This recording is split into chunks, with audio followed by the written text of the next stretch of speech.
Président. Tout d'abord, et encore une fois, dans ce rapport, vous ne nous indiquez pas la répartition de l'enveloppe globale par établissement. Pourtant, les proviseurs, eux, seront notifiés de leur dotation, respectivement, d'ici la fin du mois.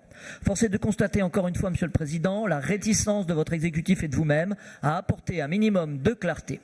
Et je rajouterai que si le montant de dotation globale est comme celui de l'année dernière de 89,5 millions d'euros, il est difficile de comparer qualitativement les dotations d'une année à l'autre, faute justement d'une approche plus détaillée des modes de calcul et de répartition de cette dotation de fonctionnement.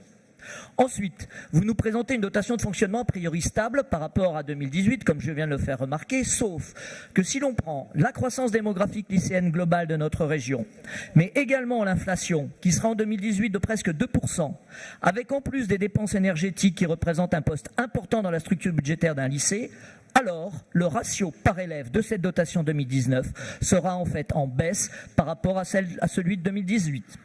Quant au fond, et au contenu, notre groupe estime qu'il y a des choix et des priorités plus judicieux à faire dans certaines dépenses. En effet, nous tenons à rappeler ici que la compétence de la région en ce domaine concerne spécifiquement la construction, l'entretien, le fonctionnement des lycées, l'achat de matériel.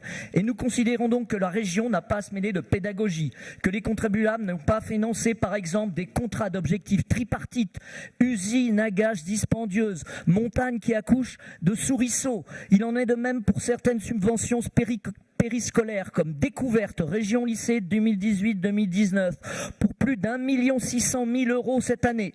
Nous proposons, nous, alors, de revenir et de nous cantonner à notre cœur de métier. Donnons aux équipes pédagogiques, aux proviseurs à leur administration le moyen matériel d'assumer leur mission, aux élèves d'étudier. En conclusion, malgré les manques de cette dotation, malgré les errances de votre majorité qui reprennent celle de la gauche, hélas, nous voterons pour et d'un tout petit oui pour le sens du bien commun, pour votre rapport, mais un tout petit oui. Merci Monsieur Le Caillon. Je ne peux pas vous donner tort sur